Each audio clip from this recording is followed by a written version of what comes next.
Film fans of YouTube, hello and welcome back to the channel. My name is Josh, your movie apprentice, and today I look at The Secrets of Dumbledore, a film that I will be straightforward and say I almost boycotted this film due to real life things that are very public and I really don't need to describe them. But I would be a hypocrite if I didn't watch this because I've always said I like to separate my movies from real life events. And I was curious how this film was going to play out because since The Crimes of Grindelwald, the whole Wizarding World franchise has gone through definitely a shift in power behind the scenes. And I was wondering how they were going to try and course correct some of the mistakes from The Crimes of Grindelwald. Now, I didn't hate The Crimes of Grindelwald, but it definitely had a lot of things wrong with it.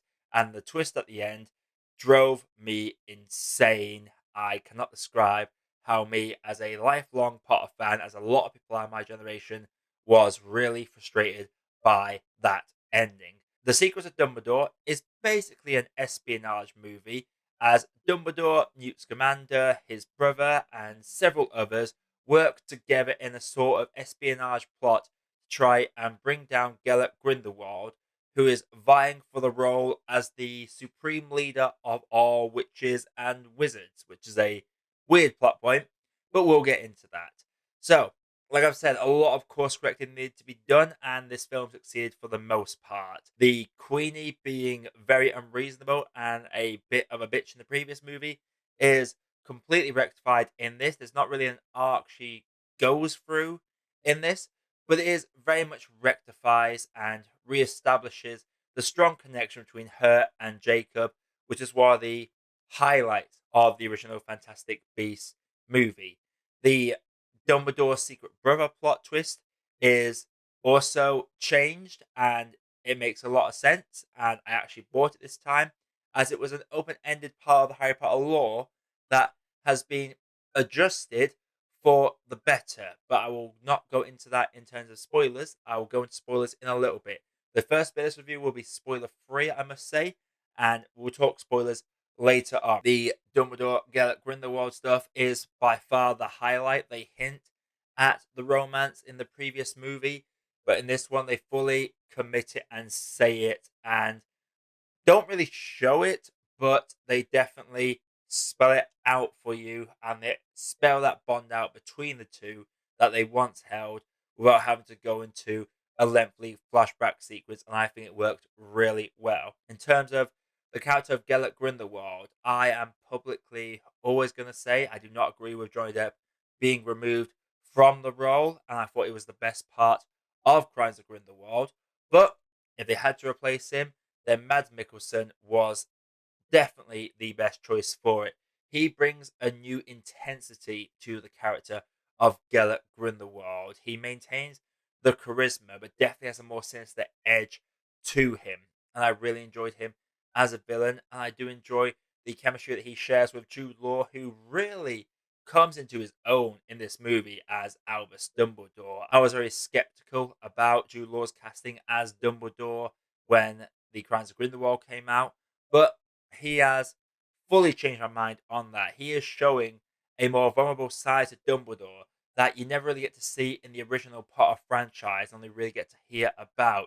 And seeing the Dumbledore backstory and hearing about the dark past being brought into the limelight really works well. Because that was one of my big gripes about the last Deathly Hallows movie, was that they just sort of brush over Dumbledore's backstory. The spotlight is very much focused on it in this, and while it does have a few tweaks made to it, it doesn't change the overriding core of that backstory, which I will definitely give it a pass for.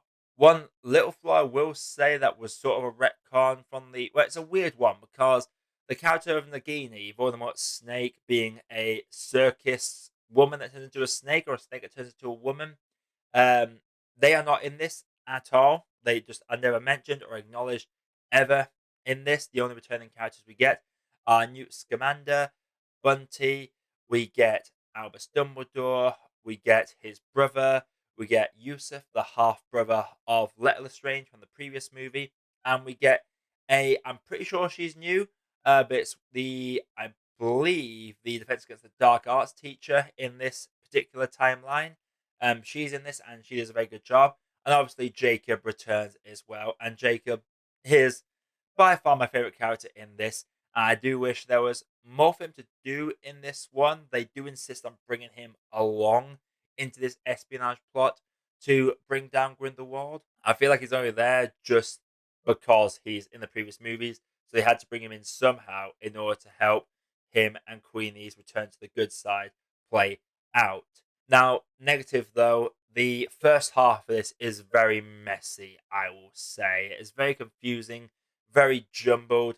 The tone is inconsistent, and you really have to question the logic of those in power in this wizarding world. In fact, just the wizarding worlds in general. It goes from each country having their own ministry and own culture and populace, like in the real world. That's kind of undermined by the fact that one of the main plots in this is that they are trying to elect a all-around leader to lead the wizarding world forward, and that can only be selected by a magical creature that just decides who is pure of heart enough to lead the wizarding world forward. That is a weird way to promote and elect your ultimate leader of the wizarding world, and that is something that really irritated me, especially as something happens towards the end where it chooses someone, and as someone who's read all the books and read all the lore and stuff and was basically obsessed from it. By the way, I have read the book, so do not come at me with that bullshit. It's problematic, and yeah, at times it just feels like it's just a plot convenience to give us some more stakes as we build into the breaking of the chain between Dumbledore and Grindelwald. I will say I do love that that is sort of a retcon from the book. In the book, the only reason that Dumbledore ever goes after Grindelwald is because he has shame and guilt about his past, and that's the only reason he doesn't go there until he realizes he's the only person that can stop him. But in the previous movie and this one, it's established that these two made this romantic blood pact that will basically kill the other if one decides to move against the other. And there's a whole arc into breaking that pact so Dumbledore can be free to go after Gellert. And the dynamic between those two had to work, and for the limited time they had together on screen, it did work really well. There's a couple of subplots with some side characters that goes nowhere and doesn't really have many stakes about it. I feel like the use of stuff could have been a bit more fleshed out, because I will say that in his arc, one of the most messed up things that has ever happened in this whole series happens to him, and it's kind of played off really lightly. It's never really fleshed out upon. I do feel like this character was very much done dirty.